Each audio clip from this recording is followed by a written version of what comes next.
Ecuador es uno de los pocos países que, pese a diversos episodios exógenos, como el boom inmobiliario del 2008 o la caída de los precios del petróleo en 2014, no han experimentado recesión.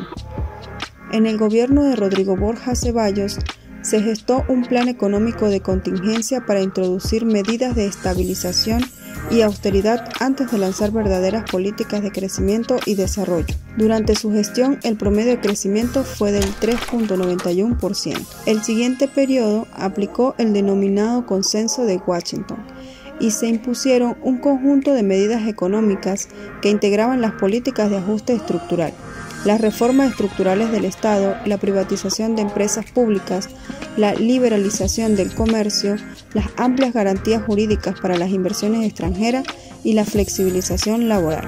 El promedio de crecimiento fue menor, impulsado por una caída en el consumo del gobierno desde 1994 hasta el final de su gestión en el 96.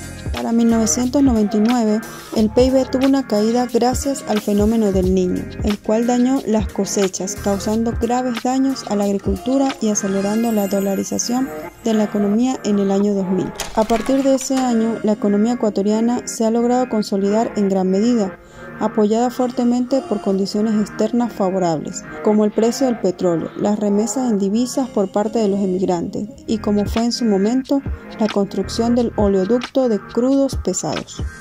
En el año 2008, durante el gobierno de Rafael Correa, fue de gran actividad económica debido al incremento del precio del petróleo exportado y a una política de fuerte inversión pública. Como observamos en este gráfico, el PIB per cápita ha tenido crecimientos constantes a lo largo de toda la serie y un aumento de más de 400% en términos acumulados desde 1990 hasta el 2019, posicionando así a Ecuador en el 7º lugar a nivel regional. El sector más importante de la producción ecuatoriana es el petrolero.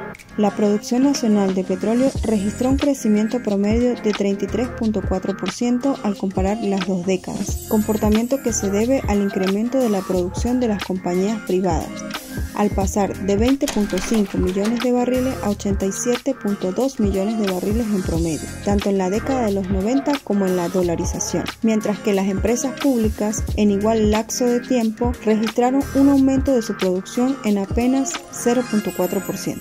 El sector bananero es un eje principal en el desarrollo económico del país.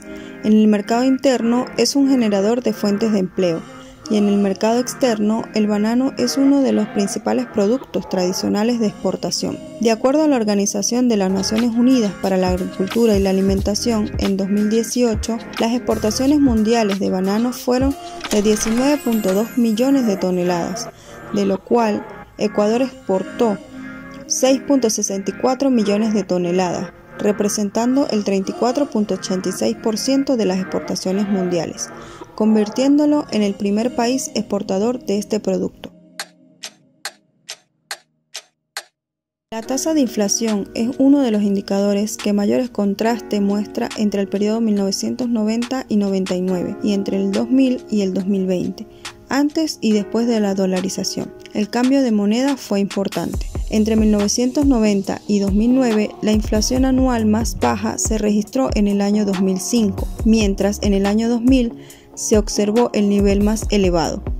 Luego de la dolarización, la inflación anual bajó drástica pero lentamente, hasta ubicarse en 2% en 2004, y se estabilizó después por debajo del 5%, a excepción del año 2008. En los años más recientes, el fenómeno ha sido tan bien controlado que los precios han caído inclusive en deflación, el cual tampoco es un fenómeno deseable en la realidad. El tema del desempleo en la economía ecuatoriana es uno de los problemas estructurales que no han sido resueltos ni antes ni después de la dolarización. En el Ecuador, el tema del desempleo es preocupante porque no se cuenta con seguros u otro tipo de protección social para los desempleados. Se puede observar que desde 1994 hasta el 2001, el desempleo presentó una tendencia al alta, Luego, hasta el 2007, su tendencia fue hacia la baja, y en los 2 últimos años, en medio de la crisis económica global, este indicador se ha incrementado levemente. Es notorio que el desempleo y el ciclo económico son como un espejo y suelen tener tendencias opuestas. Cuando hay recesión, hay alto desempleo, y cuando hay una recuperación, hay bajo desempleo.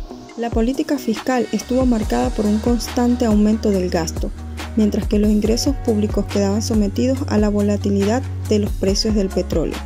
La política tributaria fue errática. Se suprimió el impuesto de la renta en el 98 por el impuesto a la circulación de capitales.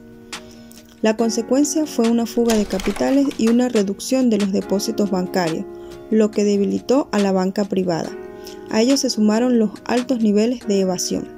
En los años 2000 y 2001, en plena dolarización, Ecuador logró mejorar los ingresos no petroleros, mantener estable el gasto primario como porcentaje del PIB, lograr un importante superávit primario y un resultado global positivo que, junto con el incremento del PIB, facilitó una reducción de la deuda pública en alrededor de 25 puntos del PIB entre los años 2000 y 2002. A partir de ese año, la deuda comenzó a estabilizarse.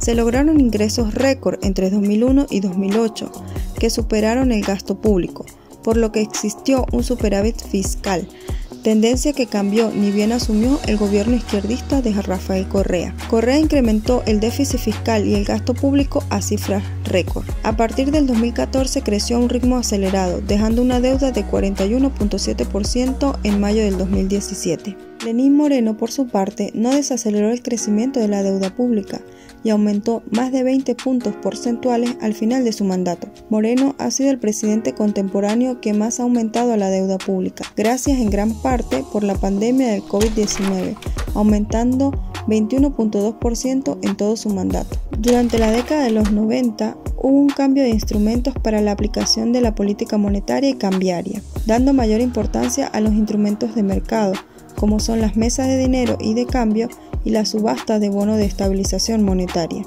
La intervención del Banco Central de Ecuador a través de la mesa de dinero local debía intentar establecer tasas de interés en el mercado interbancario que apoyen la estabilidad cambiaria. En 1999 se produjo la mayor crisis financiera de la historia del país.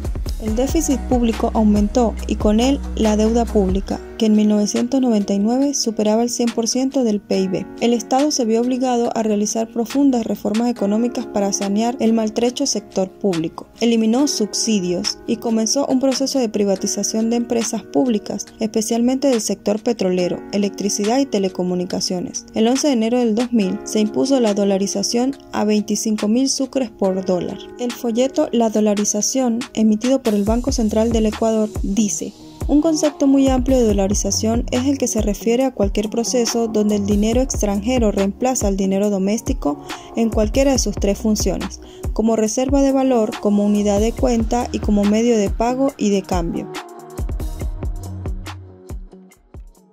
A continuación, presentaré en pantalla las recomendaciones sobre política económica sugeridas para el presidente de Ecuador, Guillermo Lasso.